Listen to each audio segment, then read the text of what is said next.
Hello and welcome to Since Attlee Churchill, the podcast about British political history since the Second World War. I'm Lee Evans, a historian of the Conservative Party. And I'm Richard Johnson, a historian of the Labour Party, and Lee's husband. In each episode, we will be chewing over delightful morsels of British political history. In this episode, we're really going back to the beginning of why it is, in effect, that Richard and I do this podcast. We're going to be talking about the namesakes of the podcast, Attlee and Churchill. I'm sure all listeners know, but of course that's Clement Attlee, the Labour leader, and Winston Churchill, the Conservative leader, both of whom were leaders of their parties for a significant period of the mid-20th century, and also, of course, Prime Minister in both cases. The reason why Richard and I started doing this podcast is because we both share a great fascination and interest with post-war British politics. And really it is Attlee and Churchill and their partnership during the Second World War, and then the duopoly of post-war politics in the early years fought out between the pair of them, who really shaped so much of what happened in post-war British politics. Of course, we can think about that in the really obvious ways, about how Churchill led the country through a national government that included Attlee and Labour to victory in the Second World War, and of course in the immediate post-war years, how Clement Attlee set about creating a welfare state in Britain, including things like the National Health Service. They're the sort of obvious things in which we can say that that pair had a very significant impact in this country. But there were also lots more subtle ways, I think, as well, including about how their relationship with each other, their antagonisms with one another, and how they both approached statecraft, leading their parties, performing in the Commons, and ultimately leading the nation really matter. So that's really what we thought we'd talk about today. These were men who disagreed profoundly on major elements of public policy, who came from very different traditions, who were themselves very different individuals in their character and makeup in terms of the traits that they embodied. And yet at the same time, they found common ground at moments of crisis, and even when the country was in peacetime, had a common degree of respect for each other in spite of their disagreements. And so as Lee has said, this podcast is attracted to Attlee and Churchill because they were prime ministers of great consequence and shaped the generations to follow with their policies and political decisions. But also, I think we see them both as admirable figures, and they weren't perfect by any stretch of the imagination. Certainly Churchill wasn't. But they are people who I think are worth looking at as political models, if not totally transferable to the present era, at least offering us some guidance about how we might approach our politics in a better way today. I think that's right. And I think that's where we should finish the podcast, by thinking about what lessons can we take from this to give us better politics today. And we don't want to be too rose-tinted about it, but I think whilst it wouldn't be correct to say that the post-war years are necessarily the glory years of British politics, I think we can be even more certain that that is not what we're living through now, and that there are lessons that we can take from the past. To begin, though, I think we should focus, Richard, on one of the things that you mentioned just then, just quite how different they were as personalities. And I think those differences really go to the core of who they were as people. I mean, one of the great quotes that I really like is from the great Australian statesman and Prime Minister, Sir Robert Menzies, who knew both men very well, who was a great figure in Australian politics, but also in British politics as well to some degree. In the 1950s, he ended up being a figure in trying to negotiate the end of the Suez crisis. Now, he did see himself as an Australian Prime Minister very much as a figure acting with a Commonwealth mind and heart, as well as a purely Australian one. But he once reflected that Churchill, the Conservative, always looked and sounded like a crusader. Attlee, the Socialist, always looked and sounded like a company director. And I think he was clearly onto something. You can see just in their most basic temperaments and the way in which they functioned as people, that actually Attlee does have lots of small c conservative characteristics. He's not flamboyant in his language and his rhetoric or his lifestyle. For example, at the same time in the 1945 election, when Churchill was being ferried around the country in a specially commissioned train with an enormous government car and then to drive him to his speaking events, Attlee was being driven around by his wife in the family's Hillman car, the 1938 Hillman. They were just a really contrasting pair. And And driven very badly, it should be said. Violet Attlee was notorious for crashing the car. I think it's often said she was a confident but incompetent driver, I Yes. think. And, but, they have all of these different ways in which their style is just fundamentally very, very different. You're absolutely right on the style. And then we should also say that they're in the substance, they're very different individuals. On the face of it, there are certain aspects of their politics and their political record which would make you think that these men would be bitter enemies and would hate rather than respect each other. The first of these is Winston Churchill's pre-Prime Ministerial record when he was First Lord of the Admiralty during the First World War. It was Churchill's great design to launch the campaign in Gallipoli in the Dardanelles. And Attlee was not a government minister, he was a soldier. He was serving in the British military. And as an officer, in the Gallipoli campaign, Attlee saw many of the men who were under his command die, and Attlee would write years later about how so many of those young men that he knew were still resting there in the Dardanelles. And Attlee himself was the penultimate person to evacuate when that campaign failed. And yet, in spite of that failure, and in spite of Churchill being responsible for that failure, it was, in fact, the failure of that forced Henry Herbert Asquith to go into a coalition with the Conservatives and sack Churchill from the Admiralty, that Attlee wrote many years later, "I have always believed that Mr. Churchill was right in his strategic appreciation, which found expression in the Dardanelles campaign." And so it was actually a failure of execution rather than strategy. A second fault line between them was on domestic policy, where Churchill was someone who took a very strong line against industrial action. He was the Home Secretary who was blamed for sending the military on striking miners in South Wales, the Tonypandy miners.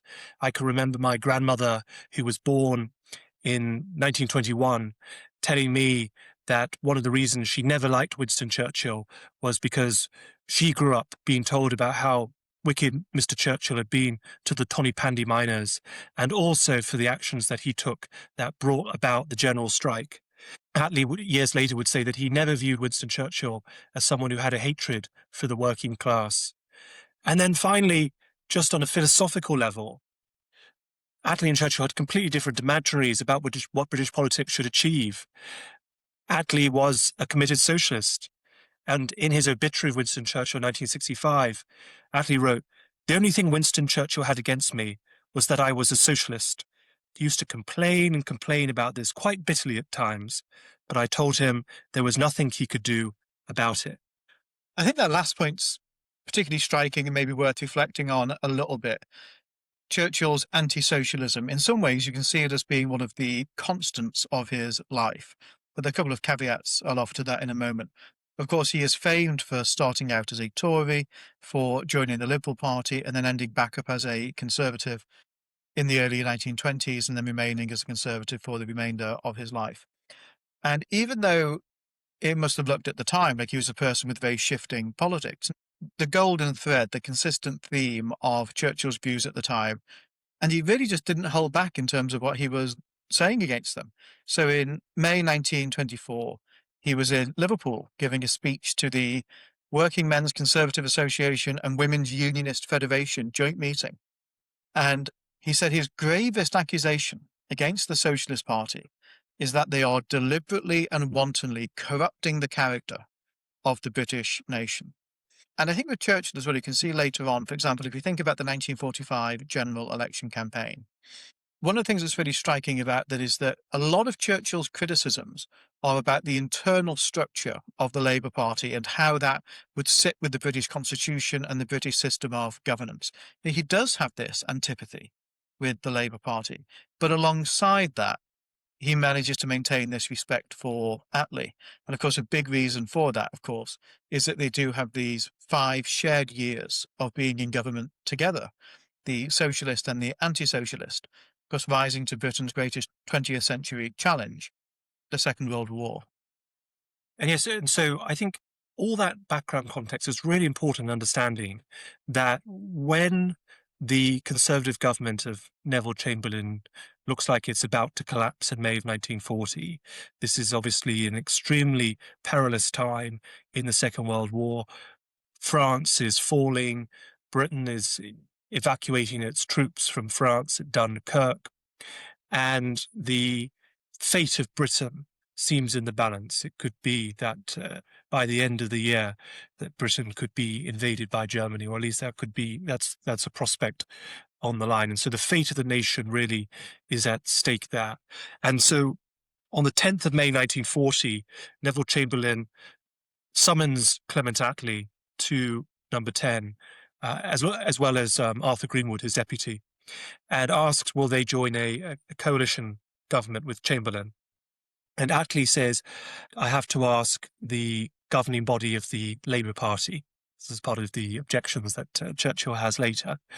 And normally you would go to the National Executive Committee, except that it just so happened that the Labour Party conference was meeting that week.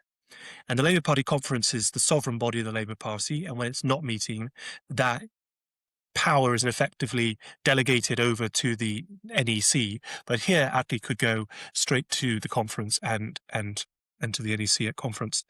And the word comes back from Labour conference, no to a coalition under Neville Chamberlain, but yes to a coalition under someone else. And that someone else is Winston Churchill. And basically what's happened by this point is that although Winston Churchill has long by this point established a reputation in the Labour Party as, quite frankly, an anti-trade union warmonger, he is seen as someone who maintained his integrity in the appeasement debate and stood up for the country at a time when it looked like many other elements of the Conservative Party were basically willing to sue for peace, even if that meant making some kind of compromise about Britain's future with Nazi Germany. And so the Labour movement, which was by this point, and was a very patriotic movement, saw in Churchill a common patriotism that made him amenable. And actually also at that point, you had a sense that the sort of establishment political class had failed. Let's bring in this maverick and let's work with this maverick and see if we can do something quite different. So it's actually Churchill's radical impulses in a certain way that you mentioned earlier, Lee, that I think makes him attractive to Labour at that crucial moment. And in some ways now, I mean, we don't have time in this episode to go into great detail about the way in which they worked together during the war. Of course, a hugely pressured time for the entire nation, but in particular for them. But there are a couple of things I think worth saying about it. One of them is that, of course, there is this remarkable feature that Churchill at the time is relatively unpopular with a lot of people within the Conservative Party.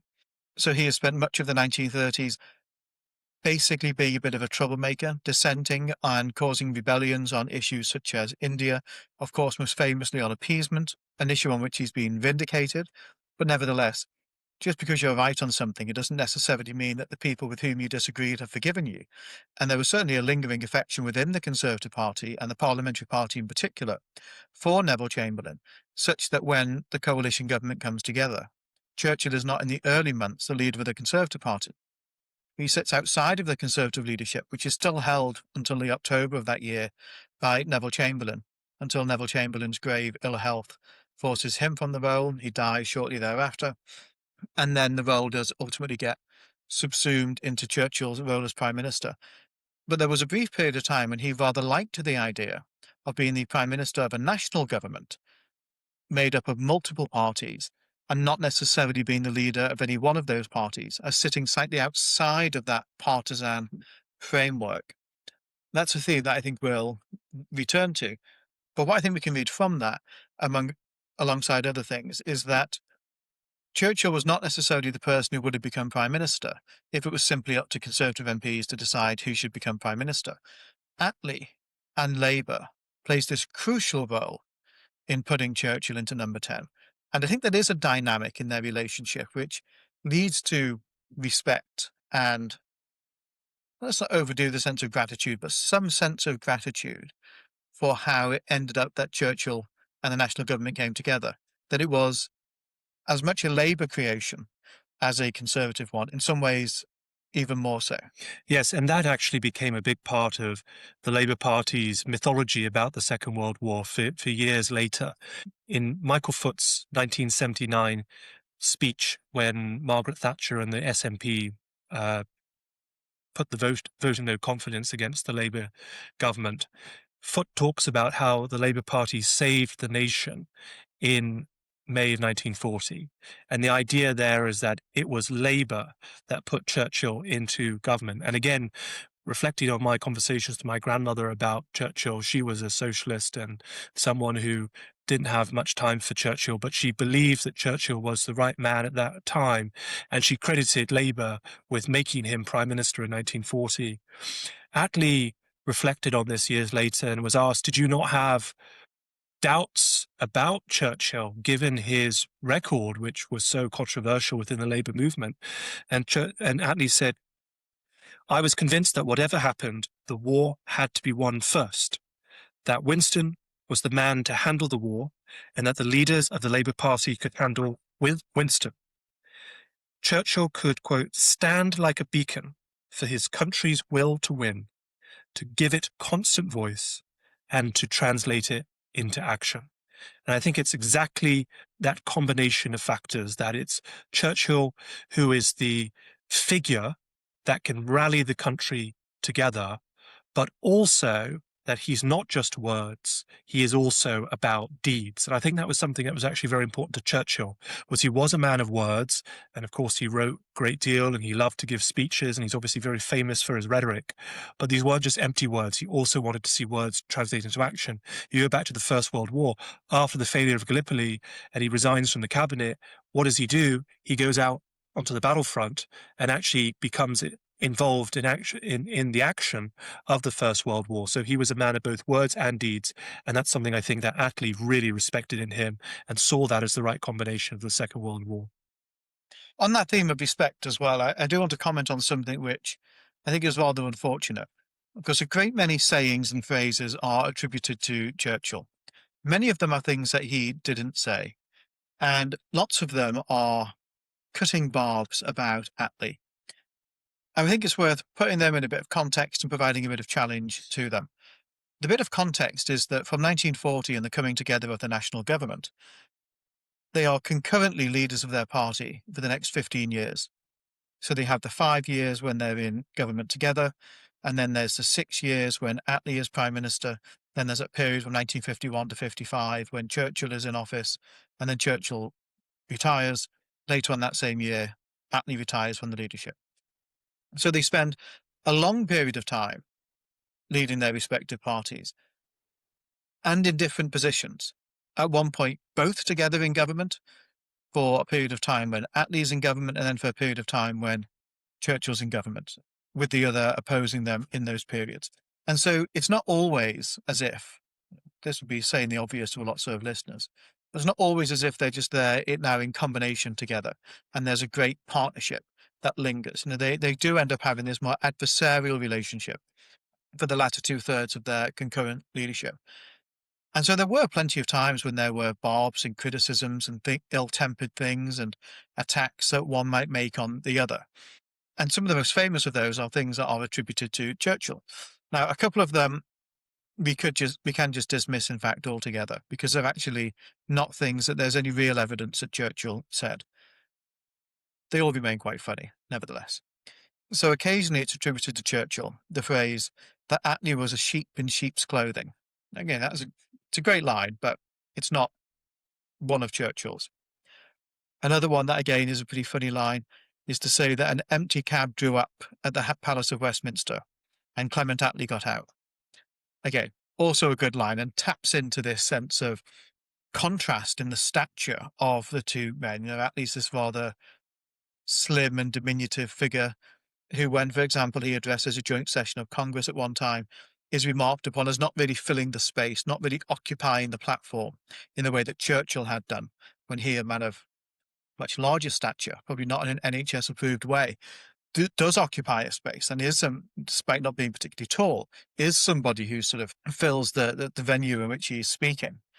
When some of these criticisms were put to Churchill, he apparently was often quite grumpy about them being attributed to him. They were said in his lifetime and when he was involved in politics, but he was often rather annoyed about them.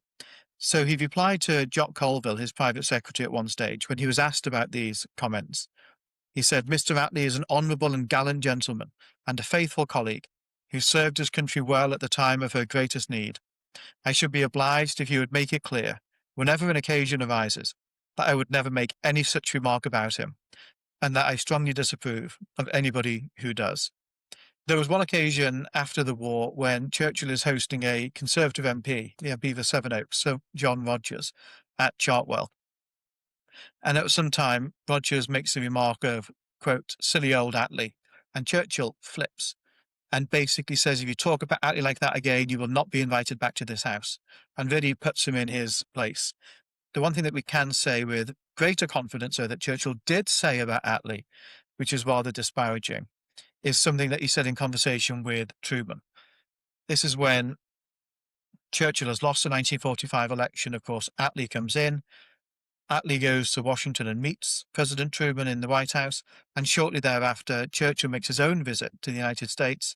As part of that visit, goes to Missouri to make a speech in Fulton, in which he uses this term Iron Curtain, which has been commemorated and used as this defining way to think about the Cold War ever since.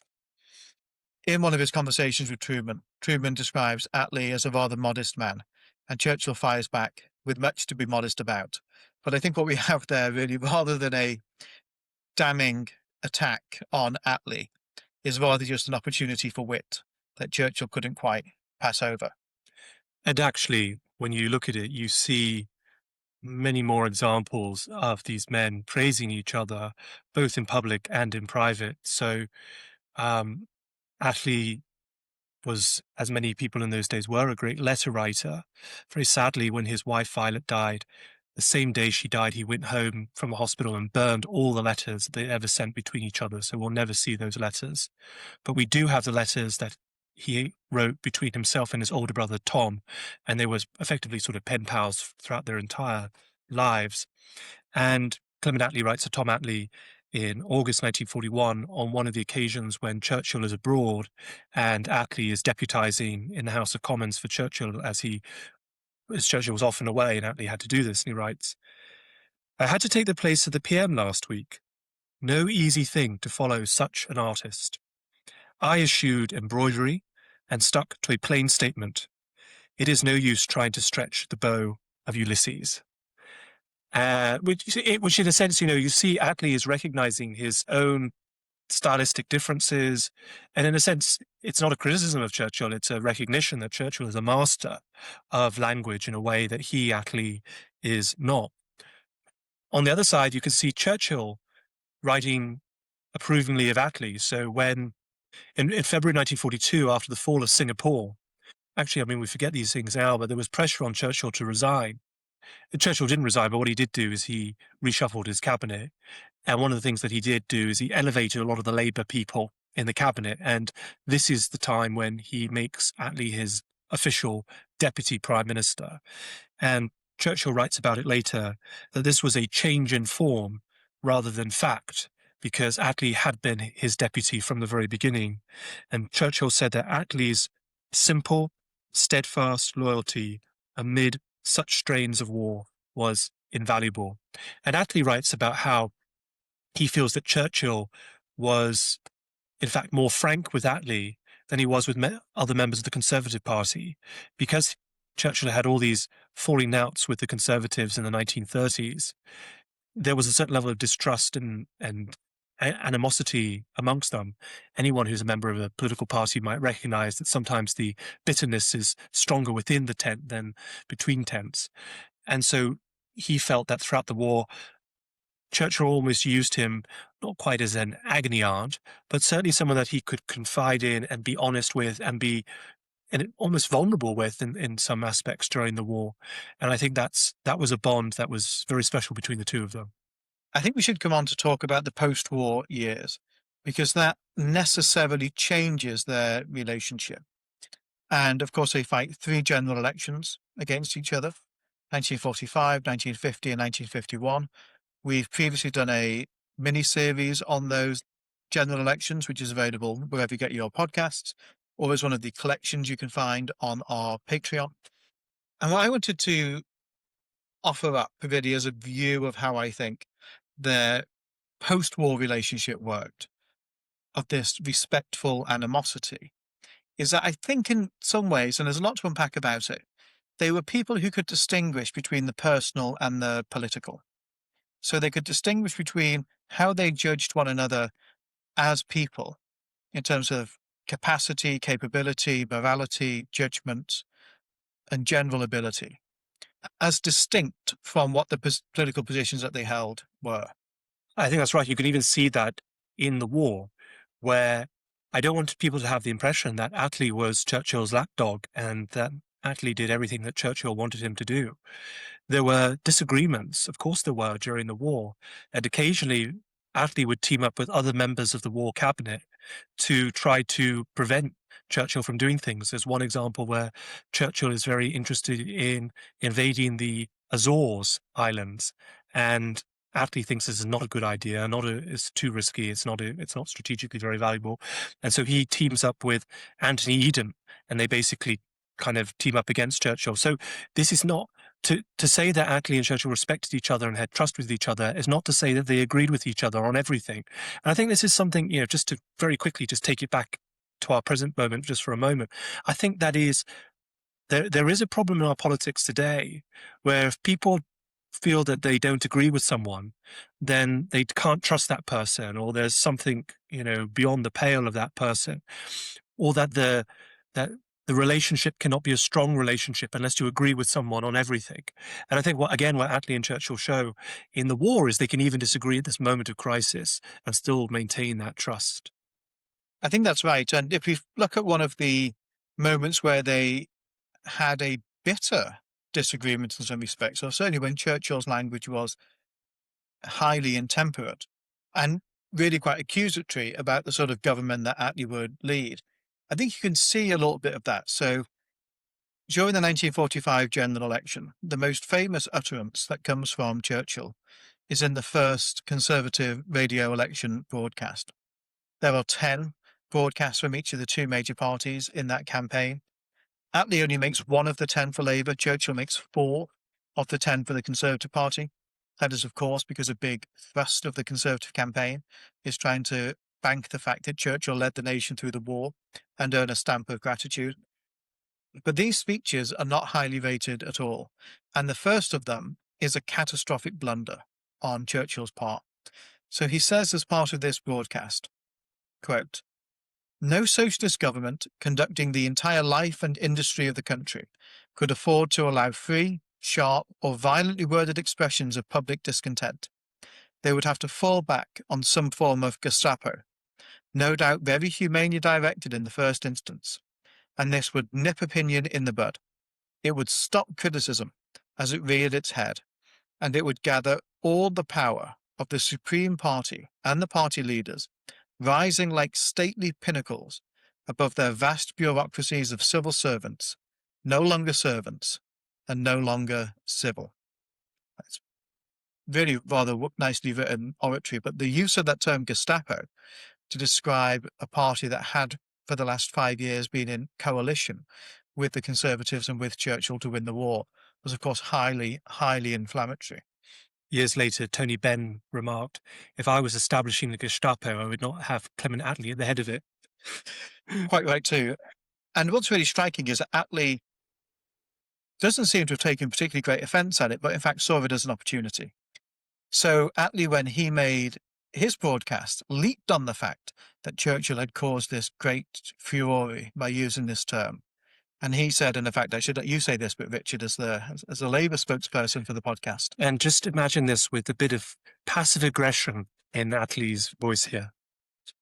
When I listened to the Prime Minister's speech last night, in which he gave such a travesty of the policy of the Labour Party, I realised at once what his object was. He wanted the electors to understand how great the difference was between Winston Churchill, the great leader in war of a united nation, and Mr. Churchill, the party leader of the Conservatives. He feared lest those who had accepted his leadership in war might be tempted out of gratitude to follow him further. So I thank him for having disillusioned them so thoroughly. The voice we heard last night was that of Mr. Churchill, but the mind was that of Lord Beaverbrook. And Lord Beaverbrook was, of course, a great right-wing newspaper magnate. He was the sort of, I don't know, Elon Musk of his time. Maybe that's a bit of a tortured comparison. But they hated each other. Beaverbrook once said that when he saw the picture of the war cabinet, and he saw Attlee and Churchill next to each other, it was like seeing a sparrow perched next to a glittering bird of paradise. What's quite interesting about that spat is that neither of them seems to have taken it particularly badly. Of course, what happens is that Churchill basically accuses the Labour Party of being likely to form a similar internal apparatus as what the Nazis had.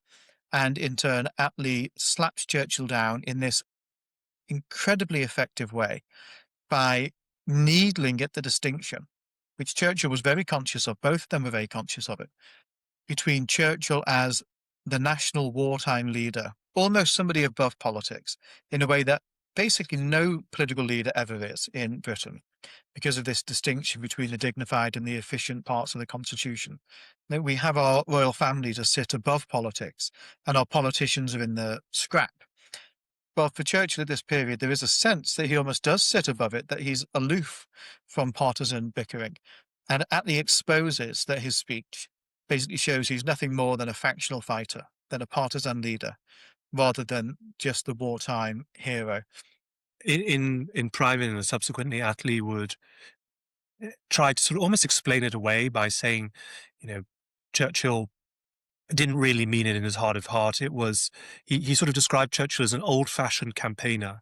And I'd be interested, Lee, what your take on that is. But one potential reading of that is that in the 1920s, of course, there was sort of a Red Scare tactic from the Conservative Party, whether that was with the Zinoviev letter or generally kind of playing on the Ramsay MacDonald government's relations with the Soviet Union, became a way of trying to appeal to the electorate as that Labour will open the door to communism. So that's one way of interpreting it. I don't know. What's your view on Attlee just sort of saying, oh, well, Winston was a bit of an old-fashioned campaigner? Yeah, I guess there's some different ways in which you can think of it. One of them is that when Churchill was first fighting elections, at the very beginning of the 20th century, campaigning was a really rather different proposition. Churchill's first campaigns were much closer to Gladstone's, much closer to Gladstone's than they were to the post-war general election campaigns that started to include radio broadcasts and television broadcasts, etc. An amazing fact is the first ministry that Churchill served in still had a member who had served in the ministry of Palmerston. It's staggering. And so in that sense, he literally was an old-fashioned campaigner, because how could he not be? He'd been doing this for so long by this stage. And of course, part of it was just to speak to the crowd, to rally them to your persuasion. Words, in a sense, had slightly less permanence, I think, to them when they're said in that sort of context, campaigning, as opposed to a major national broadcast heard by millions of people on the home service in their own homes. And so you can see this sense of being willing to say things that might gee up a crowd and aren't necessarily meant to be taken too seriously in the campaigning context. Herbert Morrison, the deputy leader of the Labour Party, for what it's worth, just dismissed on the grounds that Churchill was probably drunk. Well, I'm certain that isn't the case because Churchill did write the speech himself. This idea that Lord Beaverbrook wrote it is not true. Churchill did write the speech himself, and he showed it to other people beforehand. Clementine Churchill and others had seen it, and almost universally encouraged him to take the word Gestapo out, but of course he didn't. And I think the other way in which you can see this really is as emphasizing that difference between the personal and the political. You know, that you do have this sense that all's fair in politics. There may not be a particularly honourable view for what it's worth, that you have these political spats and then the personalities and the personal side of it is rather different. But I think there could also be a sense of what Attlee perceived as going on. And if you think about the British parliamentary tradition, in some ways it rather encourages that idea, you know, that you go into the House of Commons, that you're there to take opposing views, to expose flaws in arguments, to poke at divides on the other side, and to try and ultimately improve the governance of the country by challenging what is planned. And in the pursuit of that, and this is true, for example, when you see debating competitions at schools and universities, etc., done in the Westminster style, you don't have to necessarily say what you believe. In fact, you don't say what you believe in many occasions. You say what is the proposition or the opposition opinion that you're given. And that's not to say that debate or parliament or politics is just performance art of proposition and opposition, because it isn't. Clearly, there's a lot more deeper conviction going on than that.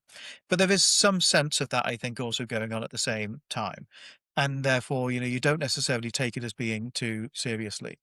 And certainly Churchill did not necessarily expect Attlee to be all that offended by what he said. So the 1945 general election ballots are cast in early July, and then there's a 3-week lag until the counting begins and the result is known.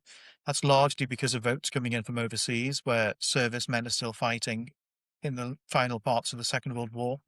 And Wakes Week. And Wakes Week taking place, which we've spoken about previously. Google it if you've not heard of it before or heard it on the podcast. It's quite interesting, but maybe not something to go into now.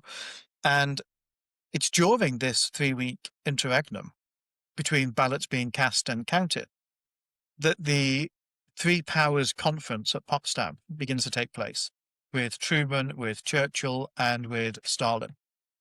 Now, Churchill, as part of that, decides that Clement Attlee should go with him as well. That's actually maybe a subject of an entire episode in and of itself, because there's a fascinating dynamic that comes out of that.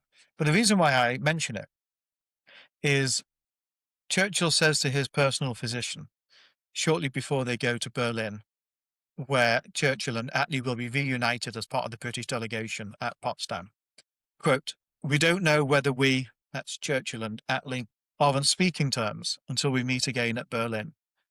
But it's very clear that this is a joke that he's making, that there's no expectation that they wouldn't be on speaking terms just because they've had this feisty election campaign, which is settled, but not yet known in its outcome."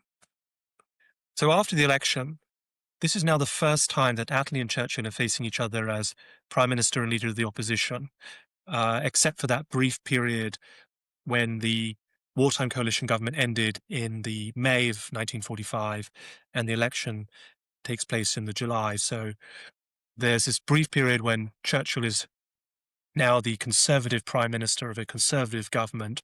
Once again, Attlee is the Labour Leader of the Opposition. If I may just say that it is worth saying that Churchill would resent entirely being accused of being leader of a Conservative government. He still thought of it as a national government. Is the Liberals. Yeah. But nevertheless, the core point stands. Yeah, I mean, Liberals, Conservatives, I'd see them one and the same, to be honest.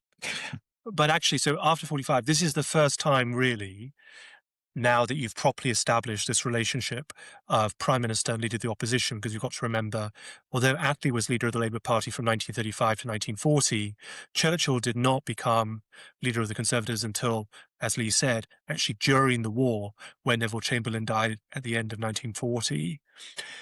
And I think Churchill really struggles with this dynamic. I think he much preferred, actually, the dynamic of being the leader of a coalition with Attlee in it, rather than facing him across the board. And I think he struggles to modulate himself in terms of being a party leader and a national figure. I think it's a very difficult time, obviously, for him having just been this war leader, now to assume this different role.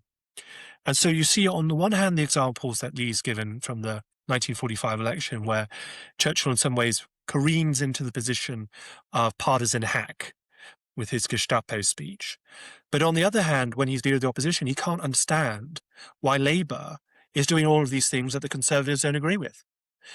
One example of this is in 1946, when the Labour government nationalised the Bank of England. This is something that the Labour Party was committed to doing. A basic premise of a socialist economic programme is that you take the money supply, you take monetary policy into democratic control. You end the independence of the Bank of England. Not that New Labour really thought that way, but then I might question New Labour's socialist credentials. And Churchill puts down, after the Bank of England Act 1946 passes the House of Commons, Churchill puts down a motion of censure against the Labour government. And the charge sheet included, quote, "the formulation of long-term schemes for nationalisation, creating uncertainty over the whole field of industrial and economic activity." And in the debate on the censure motion, Churchill claimed that if he had won the 1945 election, quote, "my first thought would have been to seek the cooperation of the minority and to gather together the widest and strongest measure of agreement over the largest possible area."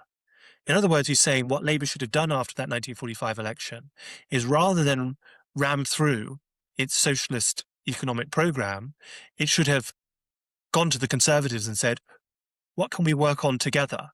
And this is a sort of an astonishing mindset, because this is not really how the Westminster system is meant to work, certainly not in my view. My view is, to the victors of the election, the spoils. That's why we have a majoritarian system, first past the post system, which, for all of its foibles, one of the great strengths of it is, more often than not, it produces majority governments that can implement their programme. And this was Attlee's response to Churchill. He thought that Churchill's criticism of the government was absolutely absurd. Attlee says that Churchill is effectively asking the government, quote, "why, when you were elected to carry out a socialist programme, did you not carry out a conservative programme?" Attlee said that he could not accept Churchill's suggestion that, quote, "we should carry on the good old conservative policies because that is what is speaking for the nation." So there's a sort of sense from Attlee that, look, we're in peacetime now. We actually now have to really hammer each other on our differences in our policy programme. And Churchill can't quite, I think, get to grips with that in a way. At least that's my reading. I don't know what your thoughts are on that, Lee. I think it is a difficult time for Churchill for several reasons. One of them is that he is forced necessarily, by going from Prime Minister to Leader of the Opposition, to go on the journey that Attlee accuses him of in that campaign, from unifying national statesman to party leader. And you see all these interesting ways in which he rather struggles to come to terms with that, I think. So some of the examples in which he almost sees himself, I think, as an accessory to the government, even though by now it's a majority Labour government, or how he speaks when he's abroad, and actually the government's international economic strategy. So when Churchill is, who of course at this time is one of the most in-demand people in the world, he may not have been that popular in the 1945 election back home, but he can make a killing giving speeches in the United States, for example. When he's giving speeches there, or highly consequential speeches that he gives in Europe about the future of European cooperation, he does consult Attlee before he gives these speeches, and even tells Attlee in lots of cases what it is that he's planning to say. So the speech that's in Fulton, Missouri, the Iron Curtain speech, actually causes a great kickoff, certainly in the United States and also back home, including among a lot of Labour MPs. But Attlee already knows the thrust of what Churchill is going to say, broadly agrees with it, and therefore doesn't criticise him himself.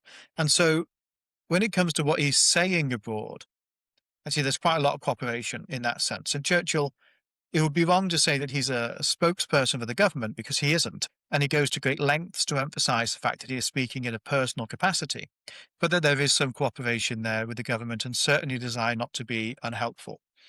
Maybe the most striking example in the early post-war years is over this question of getting a loan from the United States. So at the end of the Second World War, the Lend-Lease arrangement, which was a very important means of financing the British war effort via the United States, that comes to an end. Britain is not in a great financial state. John Maynard Keynes, a great economist, says that we are in a financial Dunkirk. The proposal is to try and get money from the United States. That turns into a loan. Even the loan in the US is very controversial. It's a loan with interest, and it's been paid back over half a century, and with conditions about free trade and the convertibility of sterling. I mean, this was not a great act of benevolence from the United States in the way that Marshall Aid would subsequently prove to be. Now, this was the US driving a hard bargain as it was going through this really rather isolationist moment in the aftermath of the Second World War. But Churchill, when he's in the United States, basically goes around lobbying for Britain to get this loan, even though the loan is a loan to a Labour government and also a loan that is, in part, going to help implement socialism back on the home front. When Churchill is in the US, he does not see his role, and I think there are some former prime ministers who could take an example from this. Don't think Liz Truss is listening, but she is certainly her. Churchill does not see his role in the United States as being to try and undermine the British government back home. He sees it as being to try and support it when he's there, even to the point of he gives a speech at one stage in the University Club in New York as part of this tour. And he basically heaps praise on Attlee and the decency of the government and the people in it, so much so that Attlee sends him a note to say how touched and flattered he was by what it was that he chose to say. Because there was this sense of politics stopping at the water's edge is a slightly glib way of putting it, but I think that was partly what Churchill saw himself as doing. And all in those senses, he's still that almost bipartisan statesman figure. But then in other respects, and this is actually true for both of them, I think, particularly when they're struggling internally, when there's dissent on their own backbenches, when it doesn't seem like they're necessarily leading very well. I think 1947 is one of the nadiyas for both of them in this respect, where at that stage they become much more partisan and factional fighters, where they are willing to pick up the rocks and the slings and the arrows and launch them at one another, partly because it's what their party may want to come from them at that stage, even if that's not necessarily the model of which they're happiest to be. And even an example of that, at around that time, is when the National Health Service is being set up, and Attlee gives a broadcast to the nation about the founding of the NHS. And in that speech, Attlee wants to make it clear that the origins of the NHS lie in the Beveridge Report, which was a report that was commissioned during the wartime government led by Churchill. And although Attlee, in other writings subsequently, says that basically he's not even sure if Churchill read the Beveridge Report, he doesn't think Churchill was particularly interested in it, but he wasn't hostile to it. He let Attlee and John Anderson and William Beveridge plough forward with it and let them on the home front basically start to roll out its recommendations. For example, the 1944 Butler Education Act. In the broadcast, Attlee wants to credit Churchill in part for this National Health Service, even though the Tories had voted against it in the House of Commons. Nye Bevan, the Health Secretary, who was really an opponent of Churchill and was a real thorn in the side, actually, of the wartime government during the war, tells Attlee that he does not want Attlee to give Churchill any credit for the NHS. And Attlee insists, and Attlee, being the Prime Minister, prevails. So Attlee gets to put that bit of credit in for Churchill. As it happened, Churchill said of Aneurin Bevan that he was, quote, just as great a curse to this country in peace as he was a squalid nuisance in time of war. And that's not something that I think you'd have heard Churchill have said of Clement Attlee. To begin to draw this podcast to a close, I think we should think about what are some of the lessons we can take from the Attlee-Churchill relationship in politics, and how might it be able to inspire us today? I'll kick us off with one thought. One of the things that I take from looking at the way they worked together and opposed one another is actually to use some of the words that Churchill used on the occasion of his 80th birthday when it was marked by Parliament.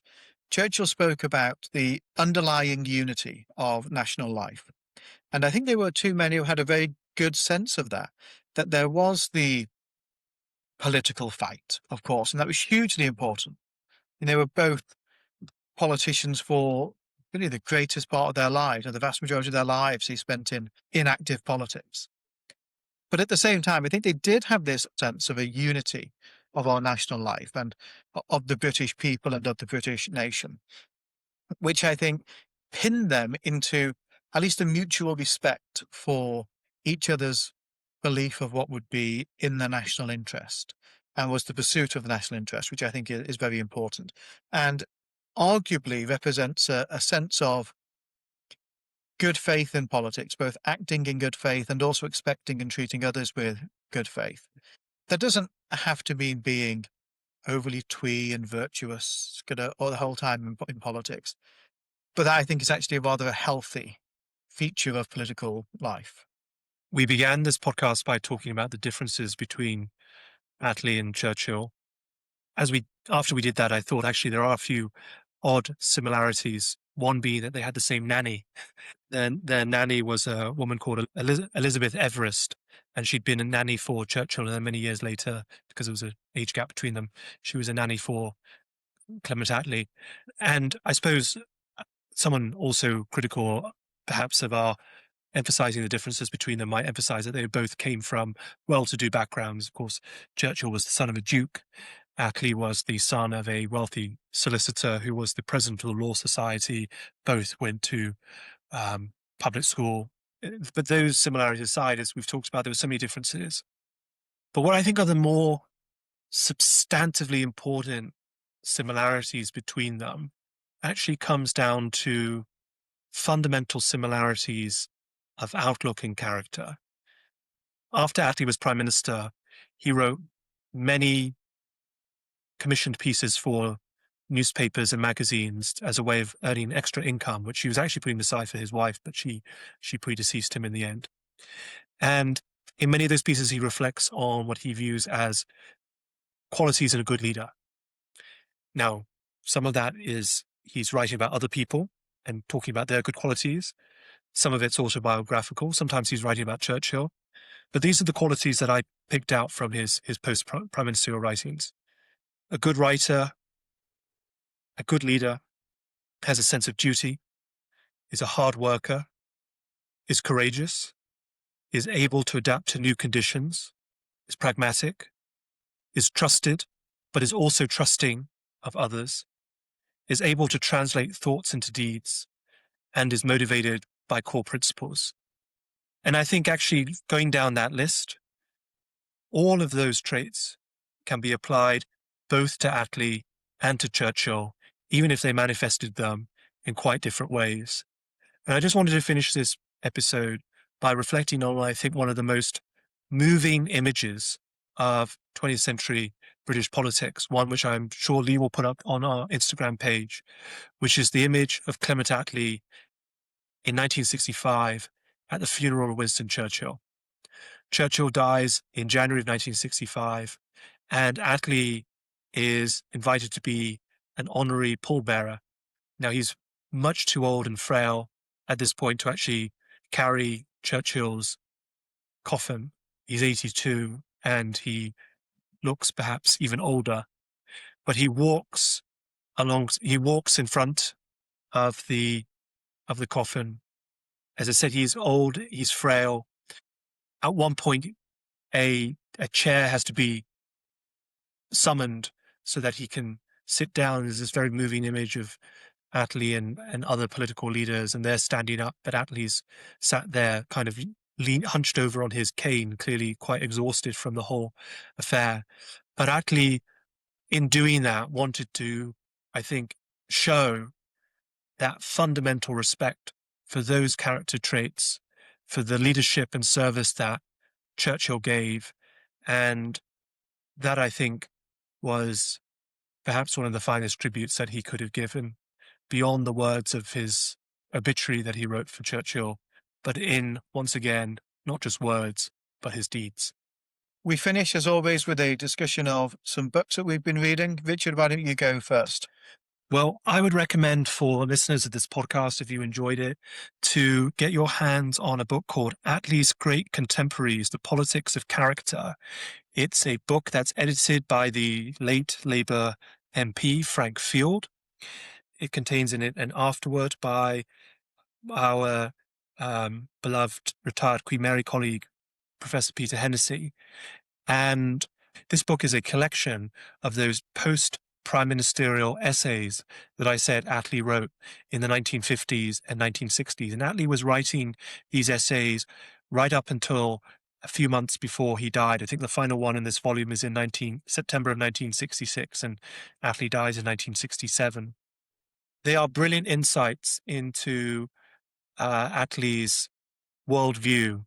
He is quite often writing book reviews, and you see in that Attlee is an extremely well-read person.